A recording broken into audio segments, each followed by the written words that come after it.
Hello बच्चों, welcome to Big Human Study. तो आपने देखा है कि हम क्लास 10th मैथमेटिक्स का जितना भी इम्पोर्टेंट क्वेश्चन है जिसमें बच्चे फंस रहे हैं वो सारे क्वेश्चन को हम बनाते जा रहे हैं। आप ट्रिक सीखिए, 100 क्वेश्चन 80 क्वेश्चन पढ़िए, लेकिन उसके ट्रिक पे आपको चाहे जितना भी क्वेश्चन पूछ दे आप आराम से बना सकेंगे, वैसा सीखिए। तो चलिए शुरू करते हैं क्वेश्चन नंबर 4 पे। द्विघात समीकरण 3√3x² प्लस 10x प्लस √3 बराबर 0 का विवेचक ज्ञात करना है। ठीक है, अब विवेचक ज्ञात करने के लिए क्या करना पड़ेगा वो बढ़िया से समझिए। सबसे पहली बात, जो लिखा हुआ है हम उस समीकरण को लिख लेंगे। तो जो लिखा हुआ उस समीकरण को हम लिखेंगे तो क्या होगा, यहाँ पे सॉल्यूशन दिख रहा है जी। यहाँ हम लिख लेंगे 3√3x² प्लस 10x प्लस √3 बराबर 0। पहला वाला होता है, देखिए ये ax² plus bx plus c बराबर 0 के टर्म पे आ गया। तो पहला वाला हो गया आपका a, यानी a हो गया आपका 3√3, b हो जाएगा आपका 10 और c हो जाएगा आपका √3। ठीक है बच्चों, अब इसका क्या बोला है, विवेचक ज्ञात करने के लिए। तो विवेचक ज्ञात करने का जो तरीका होता है वो क्या होता है, d बराबर b² माइनस 4ac। चलिए b का मान क्या है बच्चों, 10, तो लिखेंगे हम 10 का स्क्वायर माइनस 4 है तो 4 लिखेंगे। a का मान कितना है, 3√3, तो हम लिखेंगे 3√3 और फिर c का मान क्या है बच्चों, √3, तो यहाँ पे हम लिख देंगे √3। ठीक है बच्चों, ये देखिए 10 दहाई के होता है 100 माइनस 4 है। ठीक है, तो 4, अच्छा 3√3 और ये इसमें गुना करेंगे, इसका गुना करेंगे तो कितना हो जाएगा, गुने 3, ये √3 का करेंगे तो भी गुने 3 हो जाएगा। ठीक है, क्योंकि देखिए √3 होता है 9, तो √9 का वर्गमूल होता है 3। यह हो जाएगा आपका 100 माइनस 4 तिया 12 तिया 36, यानी इसका आंसर कितना आ जाता है आपका 64। ठीक है बच्चों, तो ये मेरा विवेचक ज्ञात हो जा रहा है। ठीक है, किसी भी तरह का डाउट नहीं रहना चाहिए। चलिए चलते हैं नेक्स्ट क्वेश्चन पे। क्वेश्चन है, दिखाएं कि x बराबर -3 और फिर इक्वेशन दे रखा है का एक हल है। बहुत सिंपल है बच्चों, जहाँ जहाँ x है वहाँ -3 रखेंगे। आपको इससे पहले भी इस तरह का क्वेश्चन हम पढ़ा चुके हैं, तो पहले तो हम इसको लिख लेते हैं।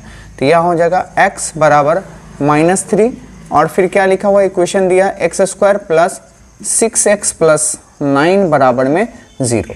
देखिए ध्यान से समझिए, जहाँ जहाँ x है ना बच्चों वहाँ -3 रखिए। तो चलिए रख देते हैं, यहाँ हो जाएगा -3 का स्क्वायर प्लस 6 है तो 6 और x, देखिए यहाँ x है ना तो x का मान कितना, -3 है ना, यहाँ लिखिए -3 और फिर प्लस में 9 है तो 9 बराबर 0। चलिए 3 तिया 9, ये माइनस है लेकिन माइनस माइनस का गुना करते हैं तो प्लस होता है, तो 9 हो गया प्लस 6 तिरिके 18, तो ये होगा माइनस का 18, ये हो गया प्लस का 9 बराबर कितना हो गया बच्चों, 0।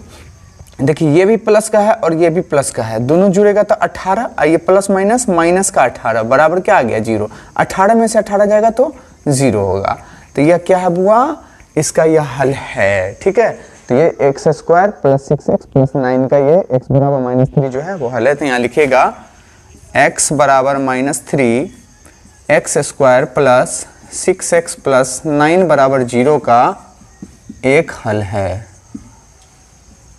ठीक है बच्चों, कोई तरह का डाउट नहीं रहना चाहिए। बहुत सिंपल तरीके से सब क्वेश्चन को आप बनाते चलिए, किसी भी तरह का डाउट मत रखिए। अगर किसी प्रकार का डाउट होता है तो कमेंट बॉक्स में कमेंट कीजिए, हम आपको थोड़ा उसको और बेटर तरीके से समझाने का कोशिश करेंगे। चलिए चलते हैं नेक्स्ट क्वेश्चन पे। तो चलिए देखते हैं तीसरा क्वेश्चन। और पहले भी हम पढ़ा चुके हैं इसलिए थोड़ा सा अभी तीसरा पढ़ा रहे हैं, लेकिन इससे पहले वाला जो सेशन चला इंपॉर्टेंट का उसका छठा क्वेश्चन है ये। ठीक है, तो छठे क्वेश्चन पे चलते हैं। क्या बोला है, द्विघात समीकरण दे रखा है 2x² माइनस 6x प्लस 3 और उसका बोल रहा है मूलों के प्रकृति ज्ञात की। देखिए इतना सिंपल सिंपल क्वेश्चन है बच्चों, तरीका सीखिए भाई। प्रकृति बोलेगा ज्ञात करने मूलों का, आराम से आप निकाल सकते हैं। चलिए हम बनाते हैं इसको। पहले तो हम क्वेश्चन लिख लेंगे 2x² माइनस 6x प्लस 3 बराबर 0। ठीक है, वही टर्म है बच्चों a x square plus b x plus c बराबर 0 या a x square minus b x plus c बराबर 0, किसी पर भी आप इसको निकाल सकते हैं। तो चलिए पहला वाला जो होता है वो क्या होता है, ए, दूसरा बी और तीसरा सी। तो सिंपल तरीके से हम यहाँ पे कर सकते हैं, ए बराबर में क्या होगा 2 और बी कितना हो जाएगा बच्चों माइनस का 6 और सी कितना हो जाएगा 3। देखिए कितना मजेदार तरीके से इसको बना रहे हैं। अब क्या करना भाई, मूल की प्रकृति ज्ञात करनी है, तो हम लिखेंगे d बराबर में क्या होता है बच्चों बी स्क्वायर माइनस 4ac। ठीक है, तो देखिए यहाँ हो जाएगा d बराबर, एक काम कीजिए छोड़िए बराबर के रखते, b का मान कितना है बच्चों माइनस का 6, यहाँ लिखिए माइनस का 6 का स्क्वायर कर दीजिए, फिर माइनस है माइनस लिखिए, 4 है 4 लिखिए, a का वैल्यू कितना है बच्चों 2 है तो यहाँ 2 लिखिए, c का वैल्यू कितना है यहाँ पे 3 तो यहाँ पे आप 3 लिखिए। अब देखिए छछा के कितना होता है 36 माइनस 4 दूनी 8 तरीके 24। ठीक है, अब इसको इसमें से घटाएंगे तो कितना होगा 12। तो डी का मान कितना आ गया बच्चों 12। ठीक है, तो ये 12 क्या है 0 से बड़ा है।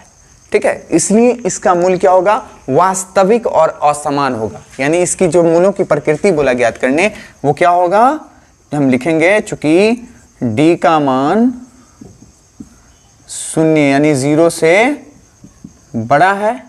ठीक है, इसलिए यह मूल वास्तविक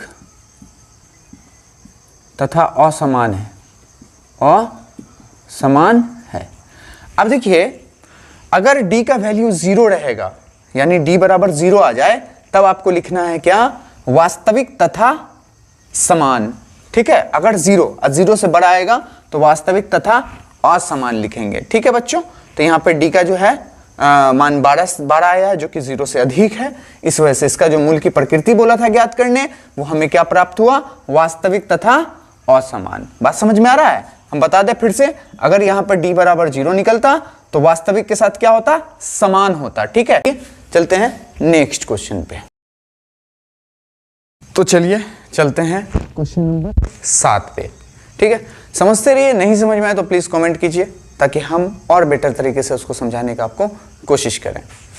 देखिए क्वेश्चन है समांतर श्रेणी 8, 15 into 1/2 and 13 dot dot dot है, फिर का कौन सा पद -47 है। तो देखिए कौन सा पद, वहां पद हमको निकालना है, सा पद लिखा हुआ है। ठीक है, तो सा पद का मतलब कि हमको an तो दिख ही रहा माइनस का 47।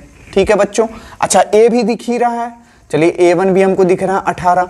अच्छा a2 भी हमको दिख गया क्या 15, देखिए 15 दूनी 30 एक 31 बट्टा में कितना 2। d भी निकाल लेंगे हम, बहुत आसानी से d निकालेंगे। तो d निकालने के लिए क्या होता है a2 माइनस का a1 है ना, या फिर अगला पद माइनस पिछला पद।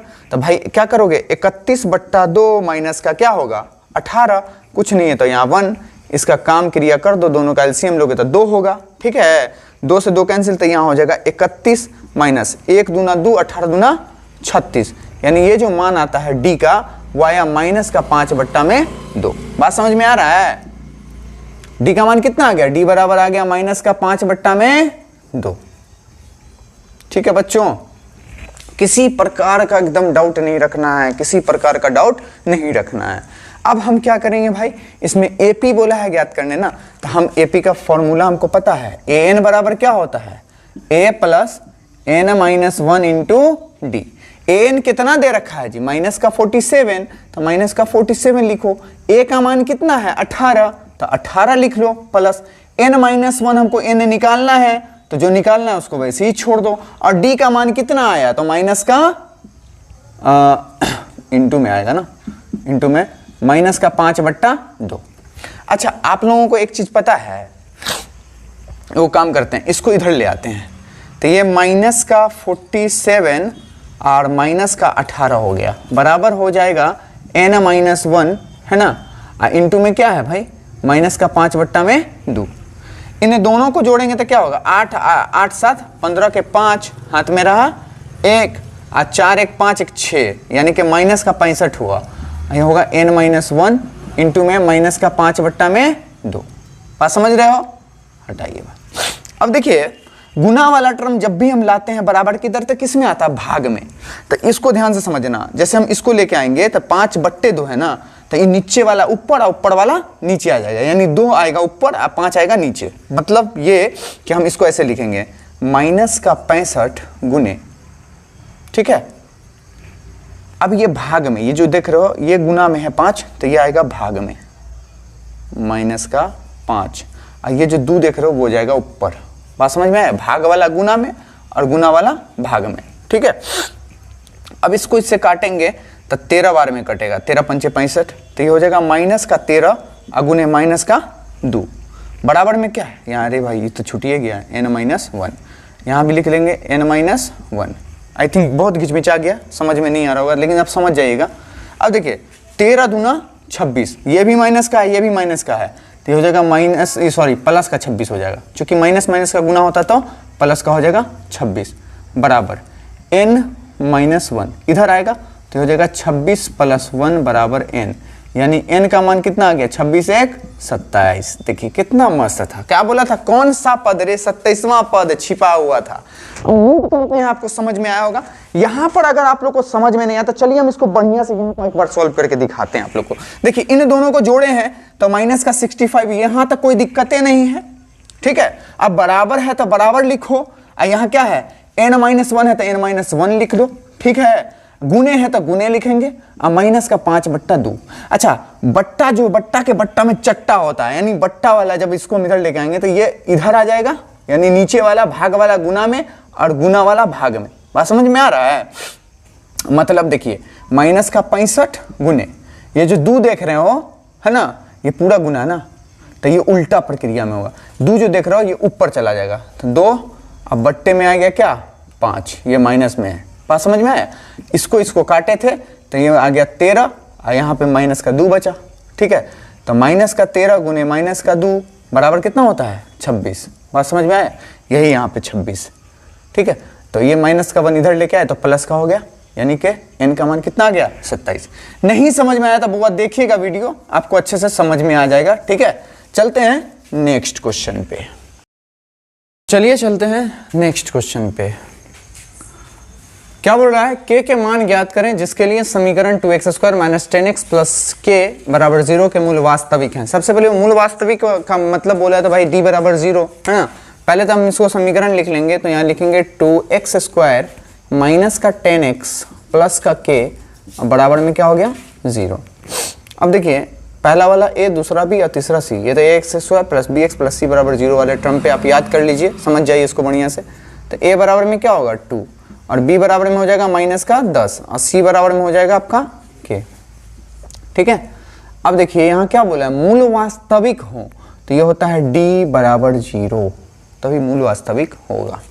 अब देखिए यहाँ क्या है भाई, d का फॉर्मूला क्या होता है, b² - 4ac बराबर में 0। b का वैल्यू कितना है -10, तो -10 का हम करेंगे स्क्वायर, -4 है तो 4, a का मान क्या है बुआ 2 है, और c का मान क्या है k है, तो k लिख लो बराबर में 0 कर लो। 10 दाएं के होता है 100 - 4 दूनी 8k बराबर क्या हो गया 0। 8 उधर जाएगा तो ये हो जाएगा आपका 100 बराबर में हो गया 8k, ठीक है। अच्छा एक चीज ध्यान से देखिएगा, तो 2 चौके 8, 4 दूनी 8 और 25 चौका 100, यानी ये हो गया आपका 25 बराबर में 2k। k का मान निकाल लो, तो 25/2 बराबर में हो गया k, यही ना बोला था जी निकालने, यानी k बराबर में क्या आया 25/2, ठीक है बच्चों।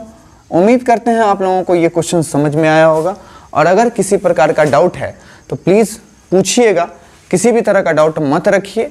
तो उम्मीद करते हैं आपको ये सारा क्वेश्चन समझ में आया होगा। अगर समझ में नहीं आया तो प्लीज़ कमेंट बॉक्स में कमेंट कीजिए, ताकि हम आपको और बेहतर तरीके से समझाने का कोशिश करें। अगर आपकी तैयारी 0 लेवल भी है ना बच्चों, तो प्लीज़ आप मेरे वीडियो को शुरू से वॉच कीजिए, आपको पूरा का पूरा क्वेश्चन समझ में आएगा। और अगर आपको नहीं आता है किसी तरह का क्वेश्चन, तो वो भी आप यहाँ पर सीख जाएंगे। ट्रिक आपको यहाँ पे हम बताने वाले हैं, किस तरह से आपको एग्जाम में पूछता है, किस तरह बनाना है, तो आप बस उसको बेहतर तरीके से समझिए। और अगर किसी प्रकार का प्रॉब्लम हो तो प्लीज़ आप कमेंट कीजिएगा, ताकि हम हेल्प करें। चलिए मिलते हैं नेक्स्ट वीडियो में।